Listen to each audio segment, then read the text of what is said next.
Welcome back. আজকে আমরা রবীন্দ্রনাথ ঠাকুরের লেখা সহজ পাঠ যে বইটা ক্লাস 2 এর পাঠ্য বই তার ষষ্ঠ পাঠ অর্থাৎ পাতা নম্বর 15 এবং 16 থেকে যত রকমের প্রশ্ন পরীক্ষায় আসতে পারে সেগুলো নিয়ে আলোচনা করব। এর বাইরে কোনো প্রশ্ন পরীক্ষায় আসবে না। এর আগে আমরা প্রথম পাঠ থেকে পঞ্চম পাঠ পর্যন্ত আলাদা আলাদা 5টি ভিডিও আপলোড করেছি, প্রয়োজনে তোমরা দেখে নিতে পারো।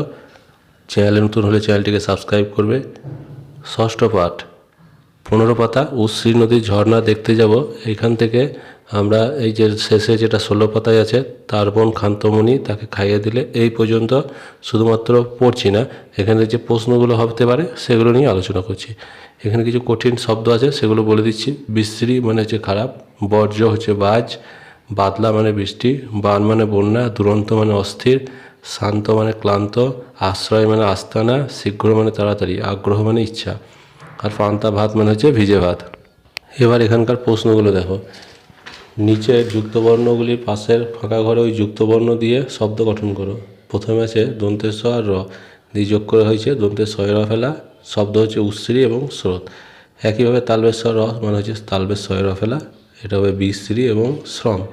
তারপর হচ্ছে বর্গীর জ যুক্ত র মানে বর্গীর জয় র ফেলা, বজ্র।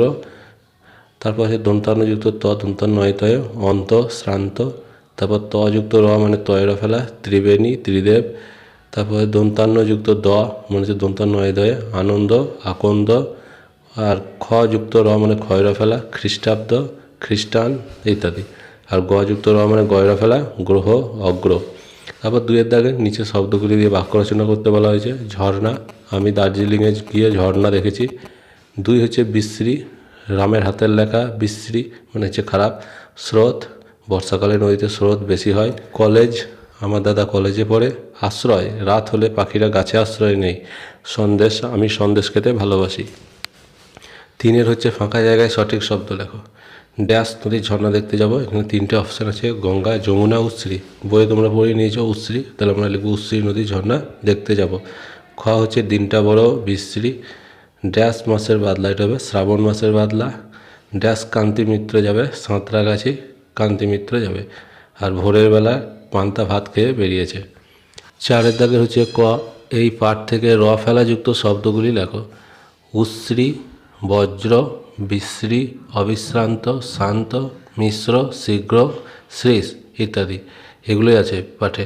তারপর ক্ষয়ের হচ্ছে এই পাঠ থেকে দন্তান্বয়িত যুক্ত 4টি শব্দ লেখো। তাহলে হচ্ছে অবিশ্রান্ত, কান্তি, শান্তা, শান্ত। গ হচ্ছে এই পাঠ থেকে র ফেলাযুক্ত 3টি জায়গার নাম লেখো। একটা হবে উশ্রী, একটা হবে ত্রিবেণী, একটা হবে সাঁতরাগাছি, আর একটা হবে আত্রাই। 5এর দাগের হচ্ছে এলোমেলো বর্ণগুলো সাজিয়ে শব্দ গঠন করো। প্রথমটা তোমরা দেখো, প্রথমটা হবে অবিশ্রান্ত, তারপর হবে সাঁতরাগাছি, তারপরটা হবে খান্তমণি, তারপর হবে পান্তা ভাত, তারপরটা হবে সন্দেশ। 6এর হচ্ছে নিচে শব্দগুলির এক কথায় উত্তর লেখো। দিনটা কেমন, দিনটা হচ্ছে বড় বিশ্রী। খ হচ্ছে কোন মাসের বাদলা, এটা হচ্ছে শ্রাবণ মাসের বাদলা। জলের স্রোত কেমন, বড় দুরন্ত। চাকরের নাম কি, কান্ত, তার বোনের নাম কি, খান্তমণি।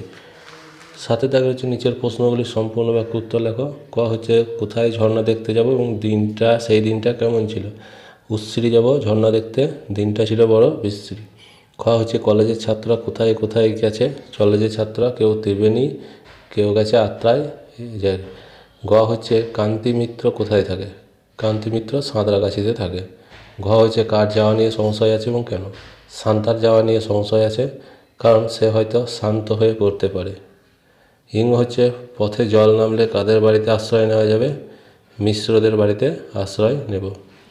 চ হচ্ছে সঙ্গে কী কী খাবার আছে, সঙ্গে সন্দেশ, পান্তুয়া, বোঁদে ইত্যাদি খাবার আছে। ছ হচ্ছে কান্ত চাকর কখন কী খেয়ে বেরিয়েছে, কান্ত চাকর ভোরবেলায় পান্তা ভাত খেয়ে বেরিয়েছে। সপ্তম পাঠের ভিডিওটি আমরা পরে আপলোড করব, তার জন্য অবশ্যই চ্যানেলটিকে সাবস্ক্রাইব করে রাখবে।